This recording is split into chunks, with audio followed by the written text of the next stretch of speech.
Nanashi!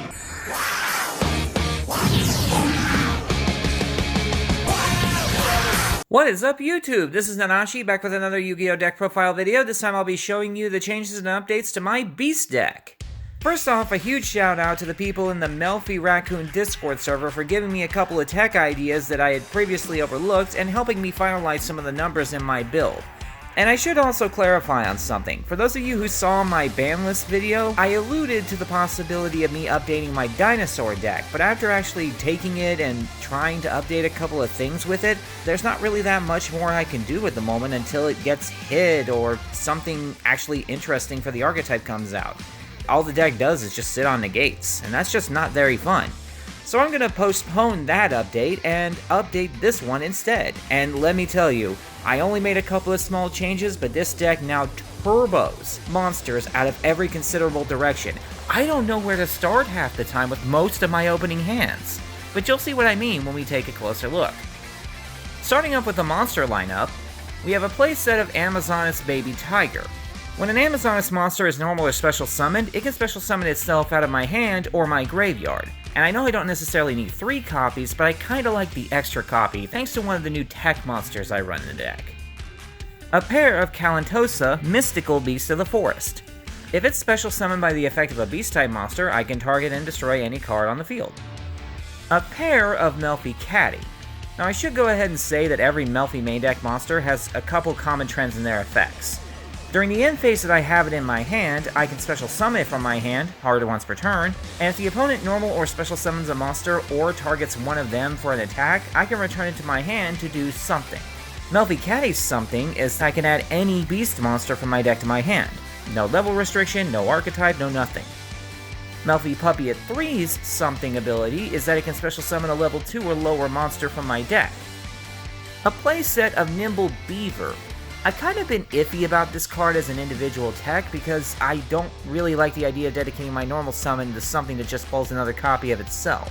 But after playtesting him, I found out that he's a fairly consistent play starter. A pair of Fabled Cerberell. A lot of people keep questioning me on this card, but a lot of the cards that I run in this deck have discard costs, so seeing this guy in my hand gives me some benefit, since discarding him to the graveyard special summons him. Add to it that he's a 2-star tuner, which gives me access to a very specific and very funny synchro monster. A playset of Tri-Brigade Karas, at least I think that's how his name is pronounced.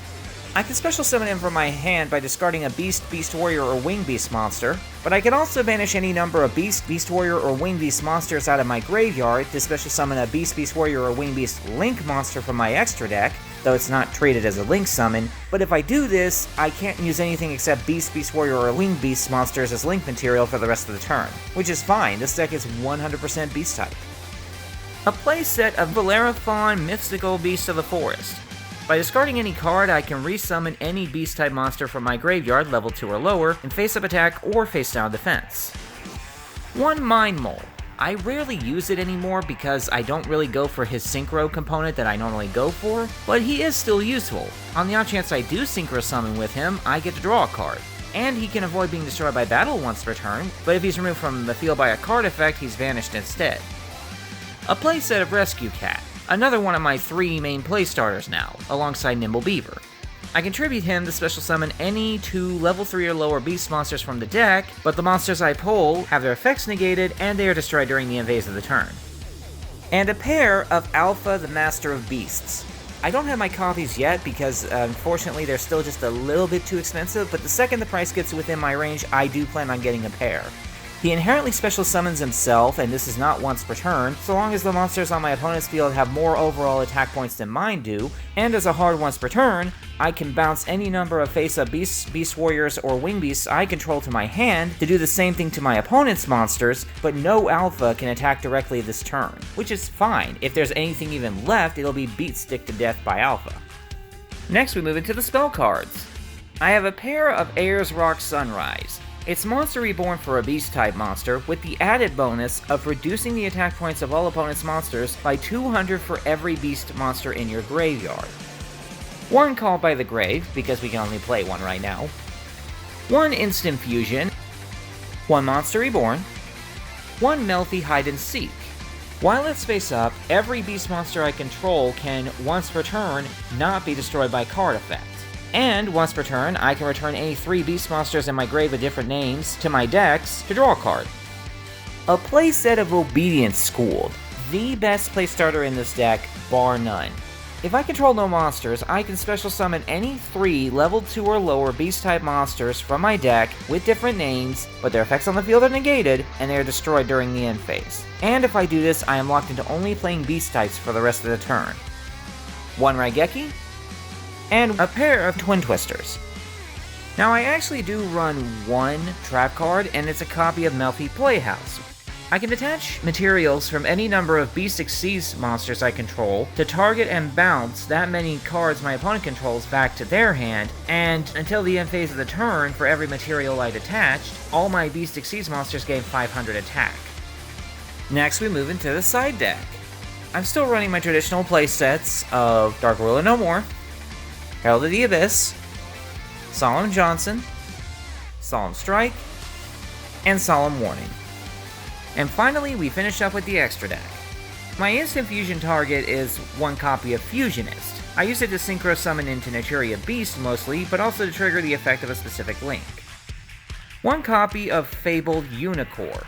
While my opponent and I have the same number of cards in hand, any activated cards or effects of my opponent are automatically negated and destroyed. 1 Naturia Beast, negate any spell card the opponent activates by milling 2 cards, and that's not once per turn. 1 Joyous Melffy. It requires 2 or more level 2 beast type monsters. It can attach a material to allow all Melffy monsters to attack directly, and during the opponent's turn I can return any Beast Exceeds to the extra deck to special summon beast type monsters of level 2 or lower up to the number of materials that the monster had when I returned it. A pair of Melffy of the Forest. Detach a material to add any Melffy card from your deck to your hand, and if a Melffy monster returns to my hand as a hard once per turn, I can target any opponent's monster, its effects are negated, and it cannot attack so long as it remains face up on the field. I have a pair of number 64 Ronin Raccoon Sandayu. He can't be destroyed by battle or card effect while I control another beast monster, and once per turn, I can detach a material to special summon a beast type token who automatically copies the highest attack monster on the field. 1 Cross Sheep. If a monster is special summoned to one of the zones it points to, depending on what it points to, I get a couple different effects. If it points to a fusion, I can special summon any level 4 or lower monster from my graveyard. If it points to a synchro, all my monsters I currently control gain 700 attack permanently. And if it points to an exceeds, all monsters my opponent controls lose 700 attack permanently. A pair of Mrs. Radiant. It gives all my Earth monsters 500 extra attack points, it reduces all Wind monsters by 400, and if it dies, I can, hard once per turn, retrieve any Earth monster from my graveyard back to my hand. I also have a playset of Tri-Brigade Farigit, the Barren Blossom, which a lot of people have been telling me I need to put down to 2 anyways, but I kinda like it at 3 right now. It requires 2 Beast Warrior or Wing Beast monsters to summon. I can special summon any Beast monster from my hand once per turn, but if I do this, I can only use Beast Warrior or Wing Beast monsters as link material for the rest of the turn, and if she goes to the graveyard, I can draw a card, then return a card in my hand to the bottom of my deck. And finally, 1 copy of Folgo Justice for Hire. Now before you say anything, no, I cannot legitimately summon this card in my deck. I have to use Tri-Brigade Karas, which is annoying, but it's not all that bad. Sure, I don't get the ability to summon an extra monster from my deck, and sure, I don't get the draw 3 potential, but while he's face up, if any card my opponent controls is destroyed and sent to the graveyard, I get to draw a card. And that is the deck. I was already extremely satisfied with the Melffy engine going into the Beast Spam deck, just for the sake of the extra pulls and extra summons out of deck. It sped the deck up faster than I ever could have hoped. But then out of nowhere we get Tri-Brigades 2 and Alpha. It made me so happy to see so much support for beast types. I can't even put it into words properly. And we've already received word we're going to be getting more Tri-Brigade support, a couple of which I'm not exactly planning on putting in my beast deck anytime soon, but it doesn't mean it's the only ones we're going to get, so I'm going to keep my eyes open. And thank you guys for watching the deck profile video. If you can think of any ways that I can improve this all-beast deck, feel free to let me know. In the meantime, this has been Anashi, signing out.